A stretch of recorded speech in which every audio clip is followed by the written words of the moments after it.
कुछ कहने की कोशिश करता हूँ।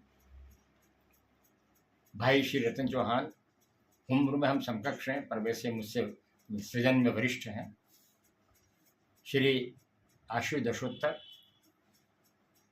जो किसी एक तार से बंधे हुए नहीं हैं, जो और किसी एक शब्द से बंधे नहीं, जैसे कि सरगम होता है किसी भी उसका जो है संगीत ये वाद्य का, उस तरह से इनकी रचनाएं सरगम की तरह हैं। मतलब इंद्रधनुष की तरह है, बल्कि मैं गिना भी सकता हूँ।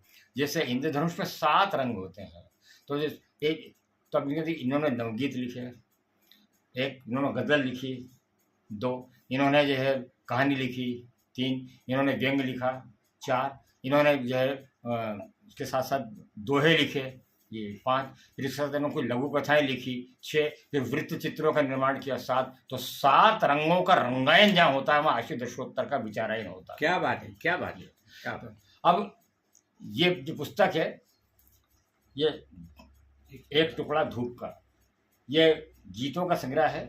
और इन्होंने एक सेकेंड जो खास बात मैं कहना चाहता हूँ, इन्होंने लिखा है सुमधुर गीतकार और शब्दों को सलीके से वापरने की सीख देने वाले प्रोफेसर रज़ा हाशमी जी के लिए। अब देखिए, शब्द है शुद्ध साहित्य के, सलीका उर्दू का लफ्ज है, लेकिन वापरना जो देशो शब्द है, एक ही पंक्ति में 3 शब्दों का प्रयोग कर दिया। ये है, ये इनकी प्रतिभा है, ये इनकी कला है, ये इनकी सूक्ष्मता है और ये इनकी विचारशीलता है और इनकी दूरदृष्टि है जिसमें शब्दों की सृष्टि है। क्या बात है। अब ये एक टुकड़ा धूप का है ना, वो वैसे लगता है धूप यानी खिली हुई होती है ना, कि तो लगता है कि किरणों का कशीदा आकर के आपके सामने खड़ा हो गया है धूप के रूप में, कभी ऐसा लगता है। बल्कि मैं ये कहूँगा कि आशीष दशोत्तर ने अपने कविता की कशीदारी तो बहुत कर ली, बहुत कशीदाकारी कर ली, लेकिन गीतों की गागर पहली बार छलकाई है। नवगीत की लिखा, लेकिन ये छलकाई है। तो ये मानता हूँ कि जो जनरल के लोग बहुत तुकबंदी करते हैं, तो गीत तुकबंदियों का तूफान नहीं होता, बल्कि वह मानवीय मूल्यों का मकान होता है। क्या बात। और गीत जो है, देखिए अब हमारे बहुत बड़े सृजयता यहाँ बैठे हैं नई कविता के, जिन्होंने अंग्रेजी भाषा पर इनका अधिकार है, उतना हिंदी भाषा का अधिकार है। और कामायनी जैसे उसका जो अनुवाद करना जो वो भी अंग्रेजी में, सारी किताबें रतन चौहान की रखी हुई, ये फिर तब तो बहुत देर हो चुकी होगी, अंधेरे के कटते पर।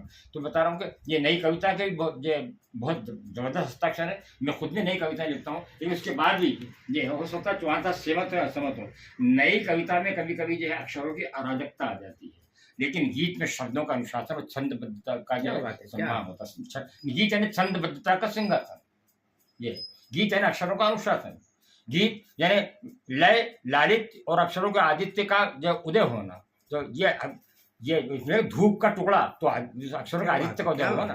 तो किसी मशहूर शायर की जो कविता की पंक्ति आ जाती है कि हो के मायूस ना आंगन से उखाड़ो पौधे, हो के मायूस ना आंगन से उखाड़ो पौधे, धूप बरसी है तो बारिश भी यहीं पर होगी। क्या बात है, क्या बात है, क्या बात है, क्या बात। तो ये आशीष ने ये एक टुकड़ा धूप का लिखकर इसमें समझिए कि गीतों की आत्मा को उतार दिया। और मैं कहता भी हूँ कि कविता, चौहान साहब मुझे क्षमा करें और मैं खुद को भी क्षमा करता हूँ, मैंने भी नई कविता लिखी है। नई कविता मस्तिष्क का उत्पादन होता है, जबकि गीत आत्मा का सृजन होता है। क्या बात है, क्या बात है। आशीष ने क्योंकि आत्मा को उतारा है, इसलिए मेरे बहुत बहुत आशीर्वाद। और सबसे बड़ी बात तो जो कहता हूँ कि आप किसी भी पद पर हों, किसी भी शिखर पर हों, लेकिन सबसे बड़ी बात है विनम्रता का भाव।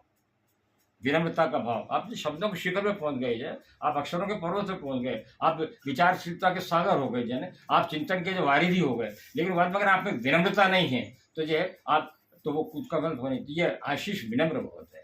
तो ये विनम्रता ही जो इनकी सृजनशीलता को रेखांकित करती है। मैंने जैसे चौहान साहब सोच लेता अभी कितने सरल है, जो मैं तो साहित्य का वटवृक्ष हो गया, तो चौहान साहब को इतना आदर से आदर नहीं बोलता। ये आदमी वटवृक्ष है, लेकिन उस आदमी आज तुलसी के पौधे की तरह काम करता है। क्या बात, रतन चौहान जो है, तो आशीष दशोत्तर जो है इनकी विनम्रता मुझे प्रभावित करती है, इनके जो है अक्षर साधना मुझे अभिभूत करती है। और सबसे बड़ी बात जो है वो ये है कि ये हर विधा में लिखने वाला ऐसा समृद्ध साहित्यकार है कि रतलाम में अभी 7 विधाओं में कोई भी नहीं लिख रहा है इनके अलावा। मैं इनको बधाई देता हूँ। मैंने कई विधा में लिखा, लेकिन जो 7 विधाओं में नाटक की विधा भी इनकी है मैंने। देखिए कई अभी ये है ये मैंने ये सप्तवर्णी भी है, सप्तपर्णी भी है, सप्त ऋषि वाले जो